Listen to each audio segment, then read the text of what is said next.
As a 42-year-old man, I've suddenly found myself in the middle of intense family drama that's shaken my faith in trust and loyalty within my family. My dad, a 64-year-old heavy diesel mechanic who has been both a mentor and business partner to me for more than 10 years, recently revealed something that completely turned my world upside down. To give you a bit of background, he has operated a small mechanic workshop for his entire career. Ever since I was a kid, I've been fascinated by my dad's work and would always lend a hand in his workshop on weekends. This interest led me to pursue a degree in automobile engineering, so I could officially join my dad in his business. Since the age of 23, I've been working alongside my dad as a mechanic, gradually taking on more responsibilities and eventually taking over the management of his workshop. When I first joined the workshop, my dad had just 2 part-time mechanics in a single car. Leveraging my education and experience, I implemented various new strategies, leading to significant growth. Over the last decade, we've expanded to over 35 employees and a fleet of 15 cars. In terms of financial growth, we've skyrocketed from an annual revenue of $250,000 to nearly $7 million this financial year. My dad's role has primarily remained in the workshop, while I've taken on a more office-centric managerial position. Over the last decade, I've poured my heart and soul into transforming our family business, building it from scratch. The countless hours of hard work, the challenges I've faced, and the sacrifices I've made weren't just for my personal gain. They were driven by the belief that one day I would inherit and continue to nurture this business. It became more than just a job to me. It was my passion, my responsibility. I've navigated through tough times, braved through various storms, and rejoiced in our successes, all with a steadfast dedication. My older brother Michael, who's 48, took a different path in life. He went to university and then carved out a career as an accountant in the city. Unlike me, he never showed any interest in our dad's mechanic business. In fact, growing up, he had a strong disdain for it. He was embarrassed that our dad was a mechanic and would often refuse to even acknowledge it in front of our friends. When I was helping out our dad in the workshop, Michael would get angry with me, insisting that such work was beneath us. Despite my growing passion for automobiles and my decision to pursue a degree in that field, Michael consistently tried to discourage me. He would tell me that my degree in automobile engineering was a dead end, and that I should aim for a more prestigious career. Interestingly, despite his clear embarrassment over our dad's profession, my dad always saw Michael as his golden child. This favoritism remained apparent, even though Michael had little to no interest in the family business and the work our father did. There was a time when things weren't like this. My dad used to show equal affection to both of us. However, everything changed when Michael was 15. He contracted pneumonia and became bedridden, causing a great deal of worry for our family. The doctors expressed serious concerns about his health, even warning us that he might be at risk of dying. It was an incredibly difficult period for all of us. I vividly recall the fear and anxiety I felt about the possibility of losing Michael during his entire hospital stay. It was a defining moment that seemed to shift the dynamics in our family. Michael always wanted our dad above anyone else. He used to ask for our dad all the time. My dad spent countless nights in the hospital, which meant they bonded a lot eventually. Michael recovered, and things went back to normal. Yet my dad continued to favor Michael over the years. Even when Michael would grow up to hate our dad's profession, Dad didn't mind and favored him regardless. As I got older, I obviously noticed this favoritism and was understandably hurt that our father always favored Michael. For example, once my school had an awards ceremony where I was going to be presented an award, I was extremely proud that I won the award and told my parents about it. My mother hugged me while my dad smiled warmly, congratulating me. I informed my parents that the school had invited them to attend our awards ceremony. I was aware that my mother might not be able to make it given her demanding job with long night shifts at the hospital, which left her exhausted during the day. So, with a sense of expectation, I turned to my dad, hoping he would confirm his attendance. He looked back at me with a hint of hesitation, his eyes shifting towards my mother. She then turned to him, asking if he could make it to the ceremony to be there for me.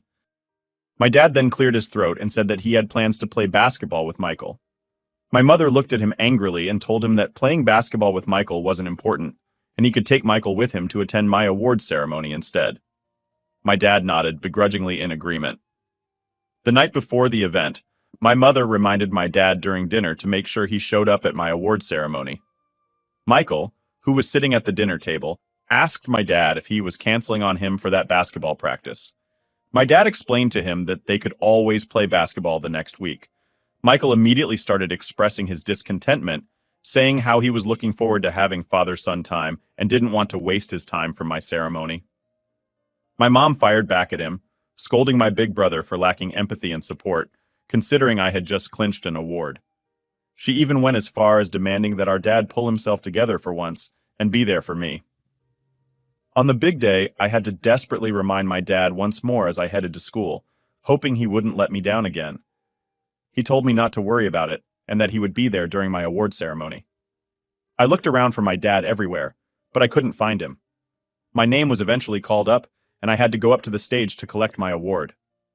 I remember receiving my award from the principal while my schoolmates cheered, and I was fervently looking for my dad's face in the crowd. He never showed up.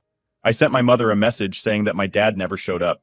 She immediately called me, concerned, asking me if I was sure that my dad didn't show up. And I told her how he wasn't anywhere to be found. And maybe he must have forgotten. My mother told me that was impossible as she had put 5 alarms on his phone and she couldn't see his car parked in front of our house, which meant he was definitely out at this point. We were gripped with anxiety, fearing that something dreadful might have occurred. Upon returning home from school, I cautiously pushed the door open and was met with the sight of my mom and dad engaged in a furious and explosive confrontation. Their voices were raised to a deafening pitch, and the atmosphere was so tense that you could practically cut it with a knife. The fiery argument between my parents reverberated through the entire hallway, leaving me in shock and disbelief. My mother, her face contorted with anger, stood near the entrance while my dad, looking both guilty and defensive, was attempting to justify his actions. Feeling a mixture of confusion and concern, I cautiously stepped into our living room. I asked my dad curiously if he was okay, my worry palpable. As I mentioned, that he never showed up at my school for the awards ceremony. The room fell silent for the moment, while my dad tried to avoid eye contact and mumbled an apology. Something about losing track of time and unforeseen circumstances. I could sense that his explanation wasn't adding up, but before I could press further, my mother unleashed a torrent of frustration and disappointment. "Why did you show up, John?" she demanded, her voice sharp and accusatory. "Tell me the truth. Our son won an award and you promised him you would be there. What could be more important than that?" Dad shifted uncomfortably, clearly aware that he was in the hot seat before he could respond. Michael entered the room with an air of nonchalance, eating an ice cream.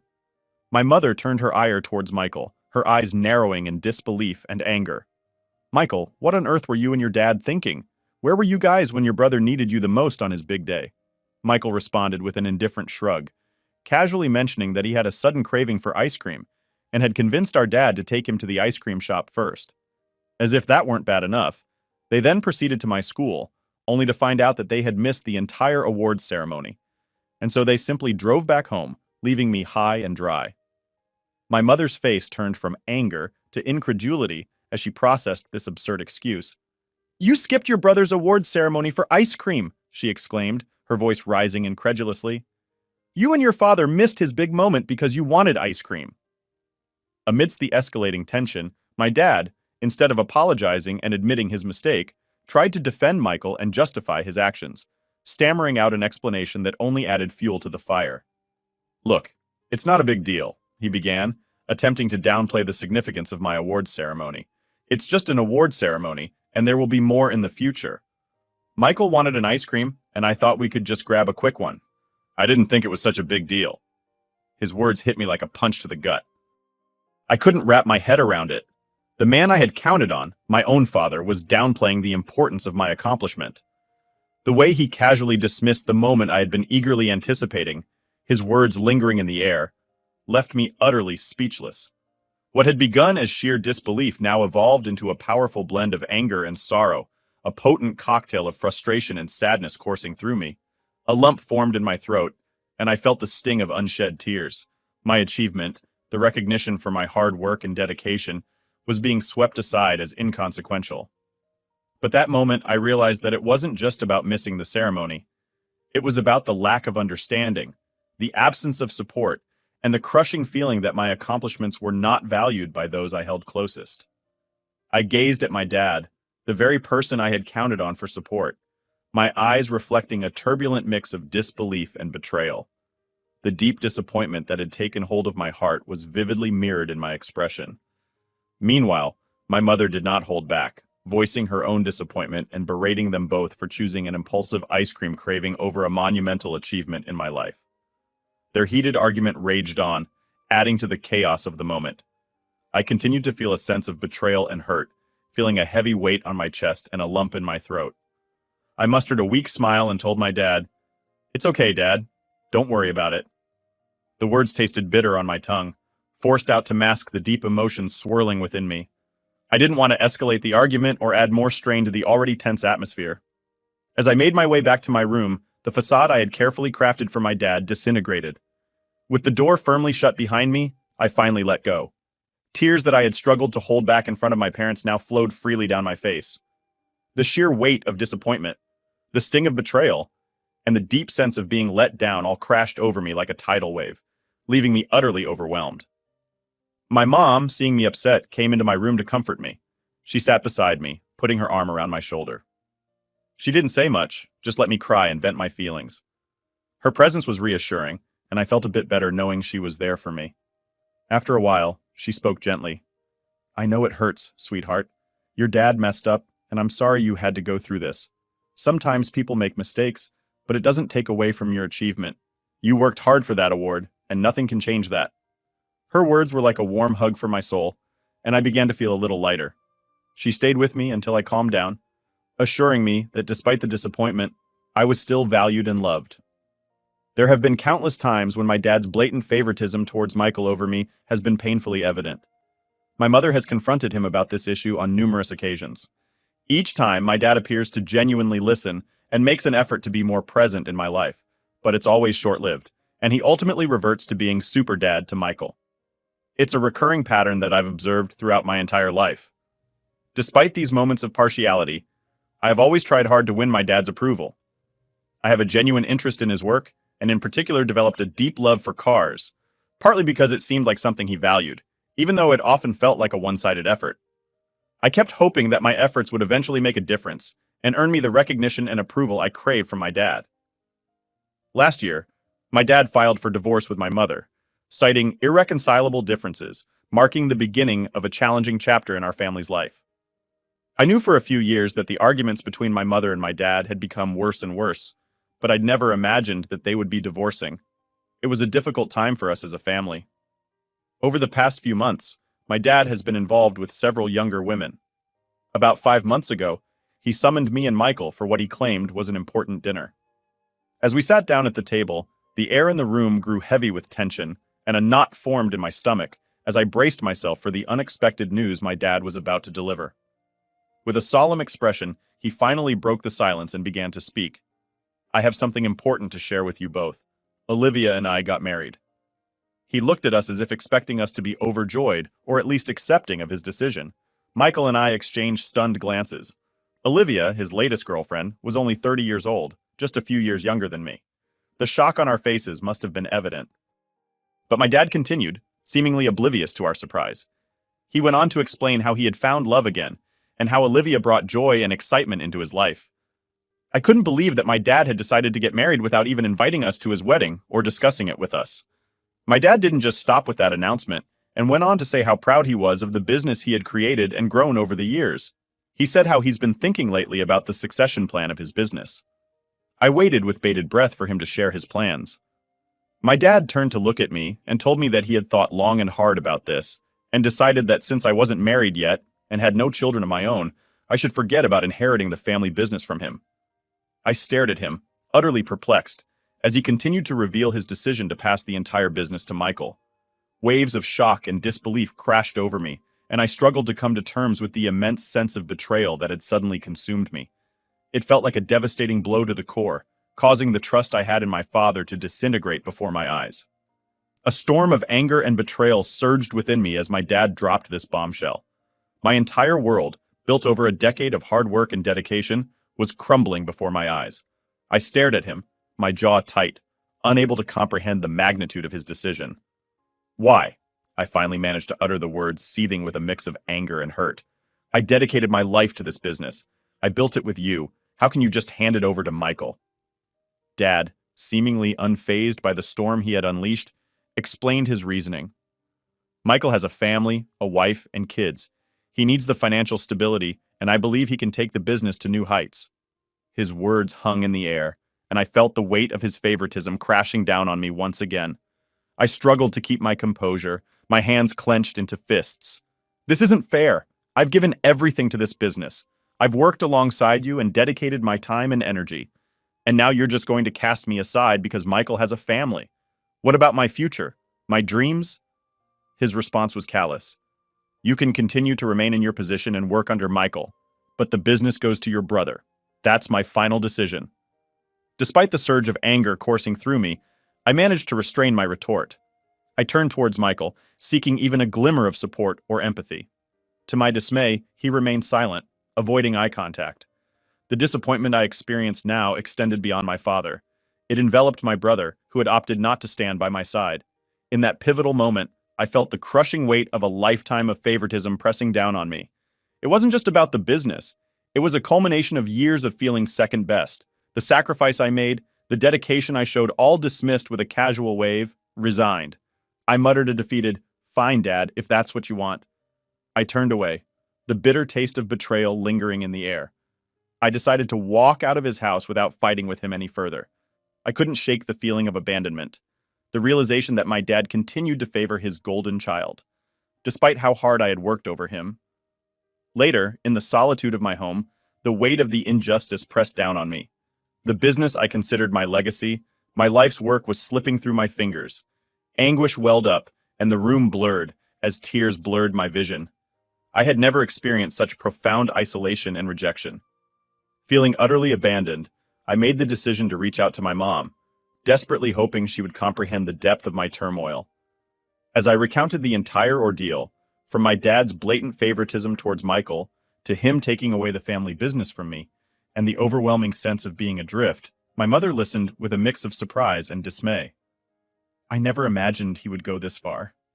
My mother finally broke her silence, her voice tinged with sadness. "To treat Michael so much better and give him the business completely instead of dividing the business equally between the both of you is completely unfair." Her words matched exactly how I felt, as I didn't mind sharing the business with Michael, but my dad had unfairly given it to him completely. Despite how hard I had worked over the years, as we kept talking, my mom's voice went from surprised to determined. She told me firmly to try not to see this as the end, but as a chance for something new. "You've done amazing things and you don't need his approval. Why don't you start your own business? You know, a lot of clients would rather work with you than Michael," she said. Through her words, a flicker of determination ignited within me. If my dad thought he could strip away everything I had worked for, he was mistaken. The pain of betrayal fueled a silent vow. I would forge my own path and build something new from the ashes of what was taken from me in the last 10 years. I have saved more than enough money for me to start my own business the next day as the reality of the situation settled in. I took matters into my own hands and embarked on a course of action.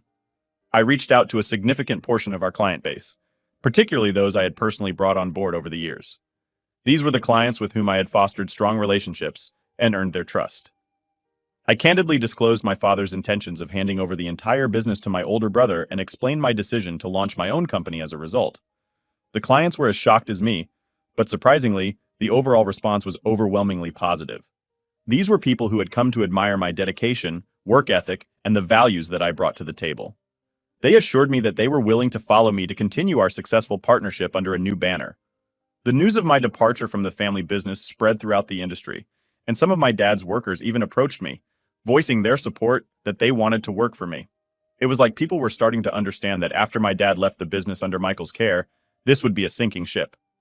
I handed in my resignation letter to my dad, and he was shocked. He scolded me that I should not ditch the company at such a crucial period, but I scoffed at his response and left as the majority of the client base shifted allegiance. The once prosperous family business started to disintegrate, with my dad unwittingly caught in the chaos of the fallout from his grand scheme. Helplessly, he watched as his well-intentioned plan spectacularly backfired. In the following months, my new venture blossomed. The unwavering support from loyal clients, combined with my expertise, not only ensured my survival, but also propelled me to thrive. My father's betrayal served as the catalyst for my rebirth, making me emerge from the ashes as someone stronger and more resilient than ever before. The business I have built now, independent and thriving, is a testament to my tenacity. I can finally revel in the last laugh. knowing that my hard work, dedication, and resilience have prevailed against all odds. Meanwhile, I have learned from my mother that Michael has no idea how to manage the business and is struggling to retain the remaining clients. I guess word of my success must have reached my dad because he sent me a long message yesterday saying I was an asshole for not helping my brother and keeping the family business alive, and how I had turned my back on family.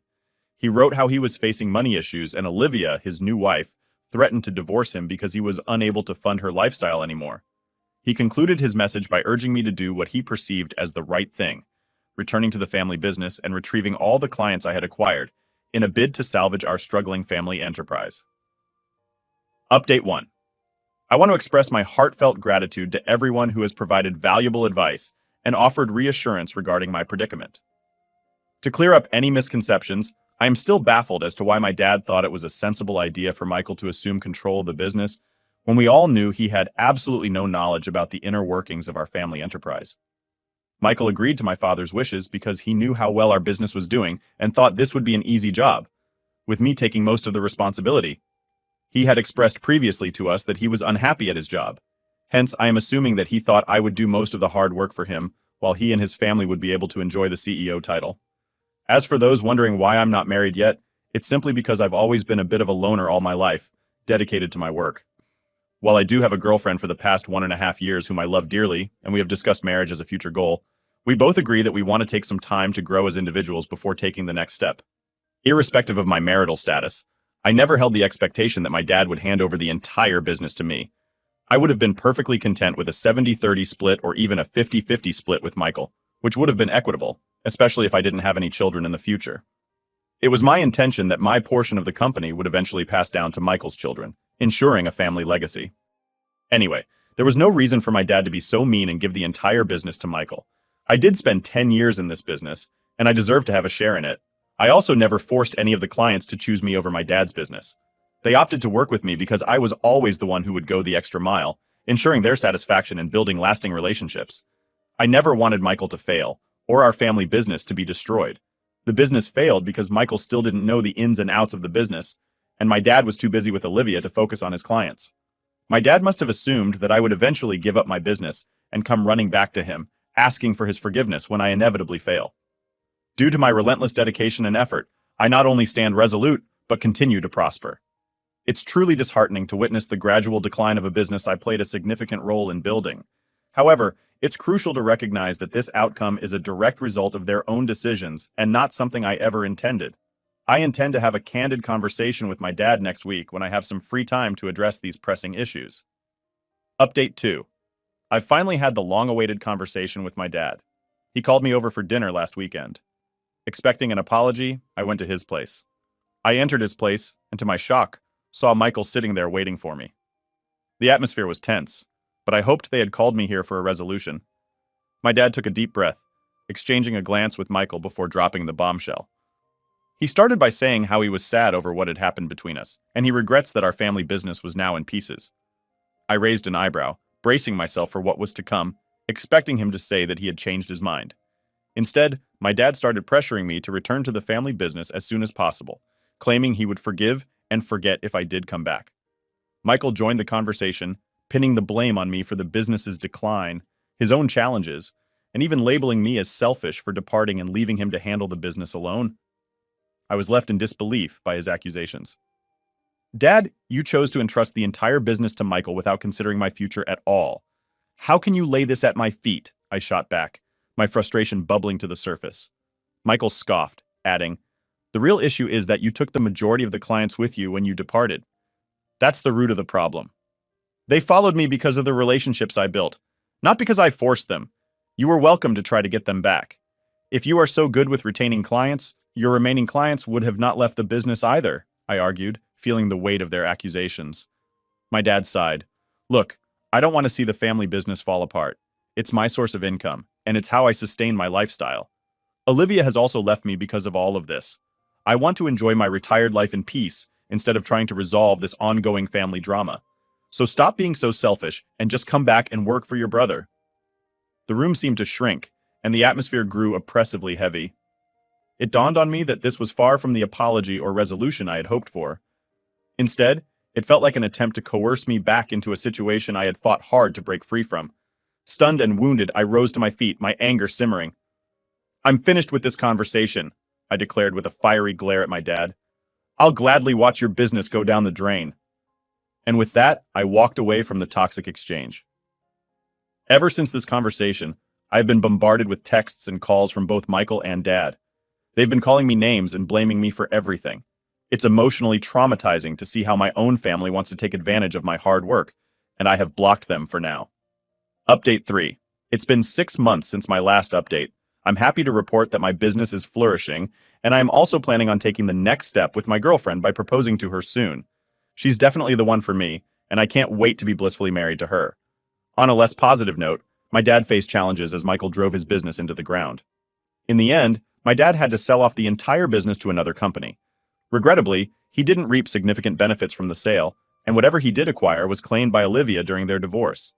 I have intentionally distanced myself from both of them, having blocked their communication. I've learned about these developments through occasional conversations with family friends. Surprisingly, my relationship with my mother has grown stronger over the months, contrary to what one might expect. She treats both me and Michael equally and has been a source of support and understanding in this tumultuous time.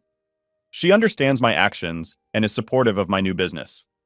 She has also informed me that Michael is planning to get back into accounting since the business has failed. Despite the challenges within my family, I'm grateful for the joy and stability in my own life. The support from my girlfriend and the strengthened bond with my mother are invaluable sources of strength. Focused on the positive aspects, I remain determined to succeed in my business endeavors. I'm optimistic about the path ahead and committed to turning challenges into opportunities for growth and success.